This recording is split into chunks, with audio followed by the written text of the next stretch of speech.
good day to my future employer. First of all, I would like to thanks for giving me this opportunity to introduce myself. My name is Angelica T. Robles. I'm 33 years old. I'm married and have two children. Both are boys, ages 11 and 10. My mother's name is Mary Ann Tamboong. My father's name is Sammy Tamboong. We are five siblings, one boy, four girls. I'm second to the eldest.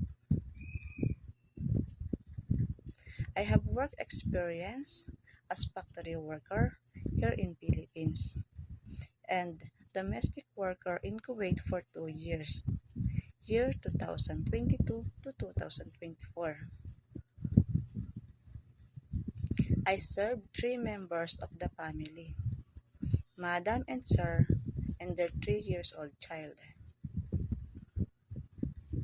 My main duties and responsibilities are taking care of kids, cooking, ironing, cleaning, and other household chores. As a helper, I'm trustworthy, hardworking, flexible, time management, and I know my limit as a helper. To my future employer, I'm happy to serve your family and to be part of it. Thank you.